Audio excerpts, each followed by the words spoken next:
And as they are singing your name, first game in charge, getting a win. Gaffer, how did that feel out there? It's exactly what we thought it would be. I mean, the first half was it was a bit of a slog, to be fair. New system. We went through things Thursday night, so we knew it would be a little bit hit and miss at times. But obviously, when they scored the goal again from our mistake, we just knew it was coming because we've had a few chances that have been hitting people on the line and the keeper's made a save, etc., etc. So we got in at half time and just said, it doesn't surprise me what's happened because everyone's looking out for our result, new manager, etc., etc. But I thought the second half, I thought we'd come out and I thought we was outstanding in the second half. We've done the right things, pressed high, worked hard and thoroughly deserved the win at the end of it.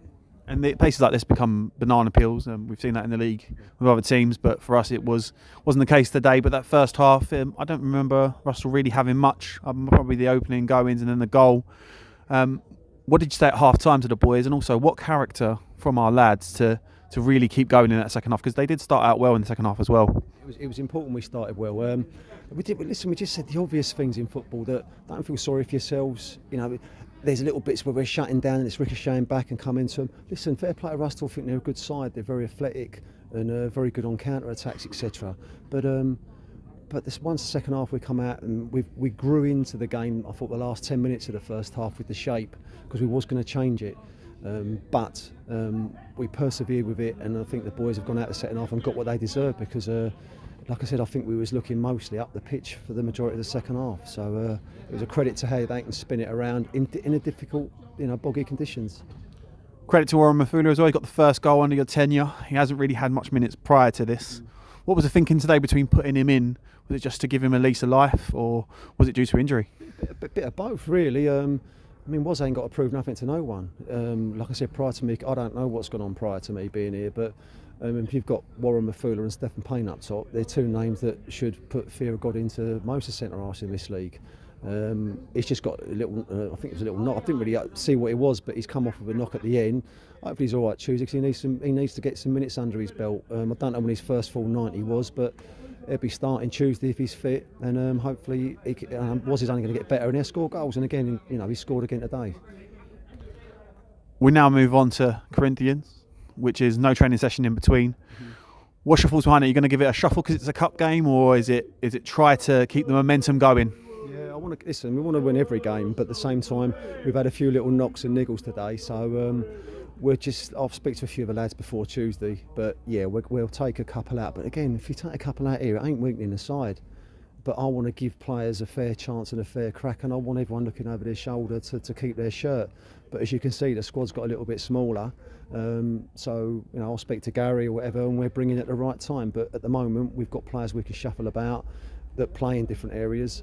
So when you see them going down like today, and look around on the bench, and we've got them, we've got the subs on that are proven. We've got the lad in from the 23s today, George. He's had a bit of match day experience, and we've got Jacob on the bench. But outfield players, we might be a little bit light. Brings me to our next question. 1 in, 1 out. So first of all, we'll talk about Jacob. You know Jacob really well. Yeah. When he does get his opportunity, I'm sure that he will get a chance at some point.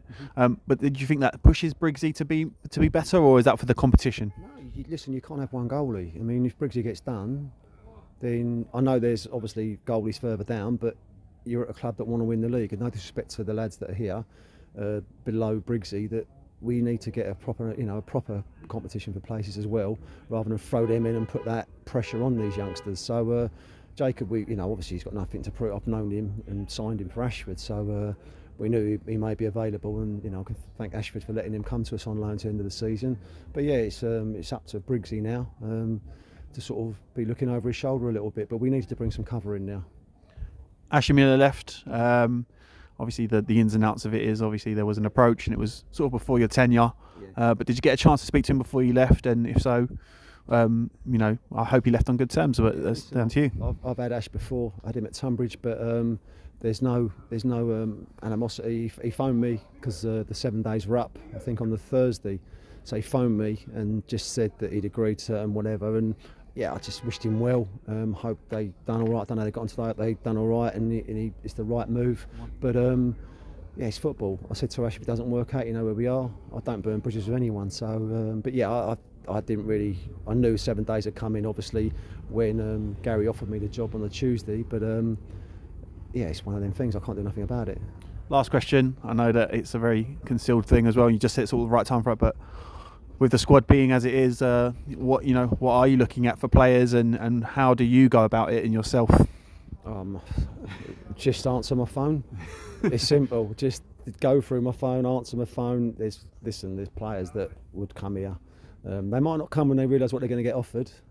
All this £1,000, I might offer them £1,000 a week just to make everyone happy. But all this dough that's flying about until, like I think I said it in my first interview, until they come and speak to me and they realise what they're getting offered, that might change their mind on it. I don't know.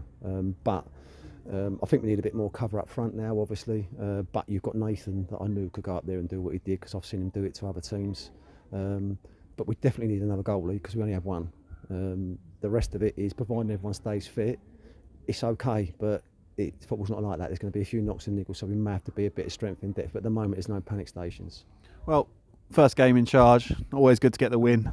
And we move on to Tuesday, and then you're going to have one more session, we know that, and then the big game Saturday. But we have to focus on Tuesday, and we'll see you there, Gaffer. Yeah, the Tuesday one's in. Unfortunately, I don't know if we're trying to train Thursday, but listen, like I said to the boys, I wasn't even thinking about Tuesday. I'm not going to disrespect any team in this, at any level, any football team I've played against. I don't disrespect, so I wanted to concentrate on this today. And tomorrow we'll get up in the morning and then we'll make the calls and we'll address Tuesday then, and then etc. for Saturday after Tuesday. Thank you very much, Gaffer. Top man.